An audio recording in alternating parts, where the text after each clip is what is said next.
et Jacques, ce matin, pour la grande interview, vous recevez Valérie Boyer, sénatrice Les Républicains des Bouches-du-Rhône. Bonjour Valérie Boyer. Bonjour. Très bonne année et bonne à vous. année. Pour commencer, très bonne année 2026, Madame Boyer. Pour commencer, et avant de revenir sur les propos du chef de l'État hier soir lors de ses vœux, j'aimerais vous faire réagir à ce qui s'est passé cette nuit dans plusieurs villes de France. Des violences urbaines à Lille, à Nantes, plusieurs centaines de personnes ont été interpellées un peu partout sur le territoire, plus d'une centaine de voitures incendiées à Strasbourg, le commissariat de Rezé près de Nantes qui a aussi été visé par des tirs de mortier. Madame la sénatrice, comment est-ce que vous réagissez à ces actes de violence urbaine qui ont eu lieu cette nuit lors du passage à la nouvelle année ? On dirait que c'est le cadeau, entre guillemets, qui est fait aux Français pour cette nouvelle année. Les Français qui ne sortent pas ou très peu, qui se confinent parce qu'ils ont peur des débordements à chaque fois qu'il y a une fête populaire, à part les Jeux Olympiques et hier soir sur les Champs-Élysées, mais qui sont punis. Et puis ces difficultés, enfin ces faits de société qui sont des violences pour le 14 juillet, pour le Nouvel An, et c'est d'une grande tristesse que nous nous habituions à la violence, qu'on s'organise, qu'on supprime même le grand concert en direct sur les Champs-Élysées pour des raisons de sécurité. Mais c'est devenu une fatalité. Un problème, je pense que c'est une priorité absolument nationale, narcotrafic et sécurité physique, sécurité dans les rues. Alors, narcotrafic et insécurité, cela a été évoqué par Emmanuel Macron hier soir lors de ses vœux. Le chef de l'État promet une année 2026 utile. Est-ce que vous avez envie d'y croire, ou bien en ce 1er janvier, vous estimez qu'il s'agit d'un vœu pieux du chef de l'État ? D'abord, j'ai envie d'y croire pour mon pays, pour les Français, pour nos compatriotes, même si j'ai trouvé de la vie générale, moi aussi, ces vœux très tristes. Ce qui est utile pour la sécurité, déjà, grâce au Sénat, à partir du mois de janvier, va être créé le parquet national contre le PNACO, contre les organisations, contre la criminalité organisée, qui va faire des trafiquants de drogue qui vont avoir le même statut que les terroristes, je résume, ce qui va faciliter les procédures et les investigations. Donc ça, c'est une avancée que l'on doit au Parlement, parce que même s'il a été bloqué pour le budget et pour bien des sujets, eh bien grâce au rapport du Sénat, on a pu voter un texte contre le narcotrafic à l'unanimité. Mais il faudra aller plus loin, et notamment sur la prise en charge des consommateurs et sur le traitement des consommateurs et sur l'accompagnement des familles qui sont confrontées à la drogue dans les familles. Quand on voit le nombre de consommateurs et des produits consommés, ça fait partie pour moi des priorités. C'est pour moi une priorité nationale, et cette priorité, elle doit être déclinée dans tous les domaines, santé, éducation, instruction, sécurité, bien évidemment, même si une partie de la partie justice a été faite, et je regrette que le Conseil constitutionnel ait annulé un certain nombre de dispositifs qui nous permettaient d'avancer et de lutter contre le narcotrafic. Valérie Boyer, sénatrice Les Républicains des Bouches-du-Rhône, vous disiez avoir trouvé les vœux du président très tristes. Pourquoi ? Sur la forme et puis sur le fond, c'est vrai que sa priorité pour lui, c'est de donner un cadre législatif aux soins palliatifs. Moi, je trouve qu'il n'y a pas d'utilité à l'euthanasie et au suicide assisté. Oui, il a dit nous irons au bout du travail législatif sur la question de la fin de vie. Je rappelle que seuls 11% des Français sont d'accord avec ces mesures, qu'il n'y a pas de majorité pour le voter au Sénat. Ça arrive au Sénat le 20 janvier. Comment la droite sénatoriale se prépare ? Je ne vois pas comment ce texte pourrait passer, qui est ni utile ni attendu. Ce qui est utile, c'est de développer les soins palliatifs, comme le Parlement et comme les Français, comme le Parlement s'y était engagé auprès des Français. Aujourd'hui, c'est ce travail-là qui doit être fait. Moi, je dis que il y a des urgences dans ce domaine. Il y a les soins palliatifs et il y a la politique grand âge. Et là, bien évidemment, il y a des grandes lacunes. Et je trouve qu'il n'y a rien de fraternel. Et j'insiste sur ce terme, rien de fraternel à avoir ça comme perspective. Parallèlement, le chef de l'État déplorait une baisse de la natalité, mais il n'y a aucune mesure pour accompagner les familles qui souhaitent avoir des enfants, et notamment pour faire face à cette violence qui est faite aux femmes françaises, à savoir choisir entre travailler ou avoir des enfants. Pour moi, ça, ce serait une mesure, enfin un train de mesures qui permettrait aux Français de retrouver de l'optimisme et puis de faire face aussi à leur désir de fonder une famille ou d'élargir la famille qu'ils ont déjà. Ça, pour moi, ça ferait partie des mesures absolument indispensables et urgentes à mettre en place. Emmanuel Macron a également parlé du budget de l'État. Dès les premières semaines de l'année qui s'ouvre, le gouvernement et le Parlement auront à bâtir des accords pour doter la nation d'un budget. C'est indispensable, a-t-il dit. Est-ce que vous estimez qu'il est aussi de la responsabilité des Républicains, dont vous faites partie, de contribuer à ce que la France ait un budget ? Le Sénat a proposé, a voté un budget, c'est-à-dire que le Sénat a fait ce que le gouvernement n'a pas fait.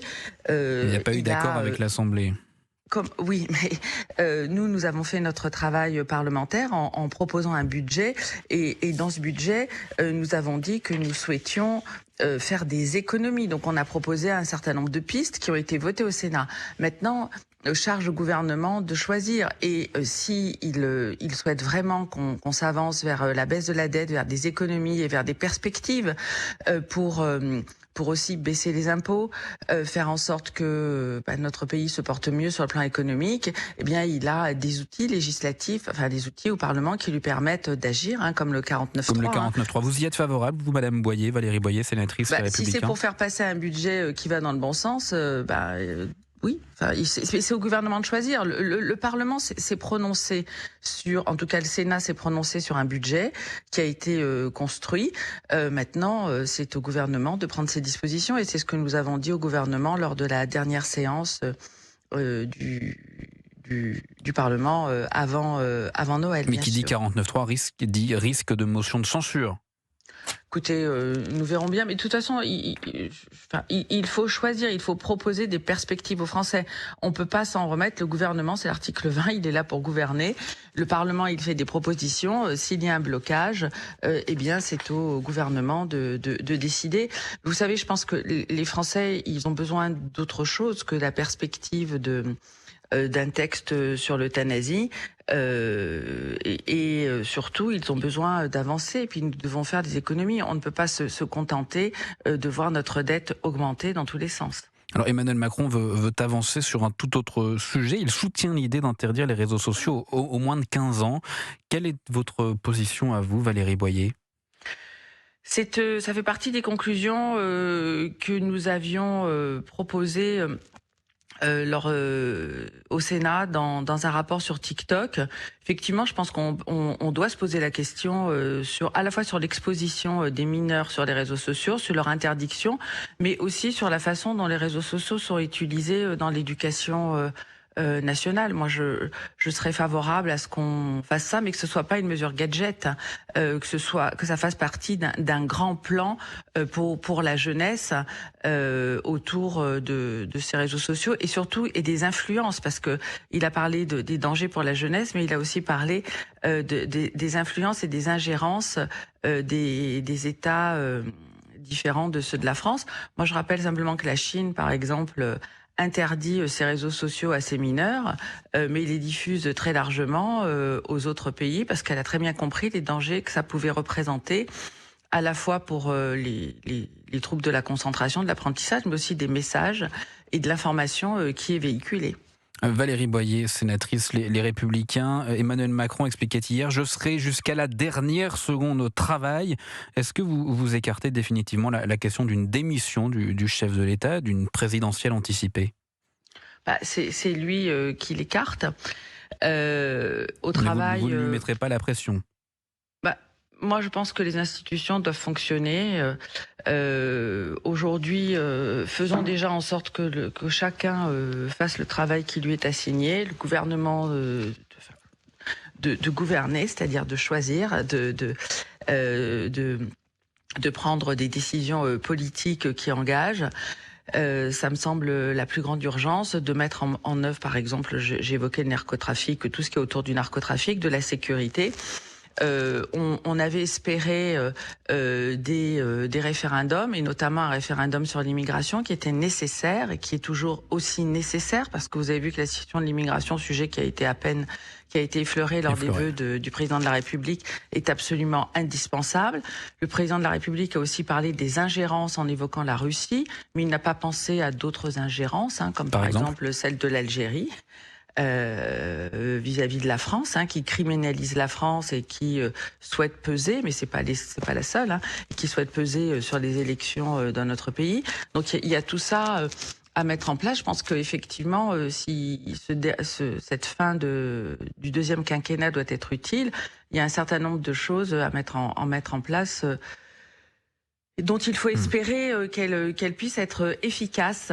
Justement, vous parlez de l'Algérie, Valérie Boyer. On a appris tôt ce matin au journal officiel que l'écrivain franco-algérien Boualem Sansal était distingué dans la promotion du 1er janvier de la Légion d'honneur.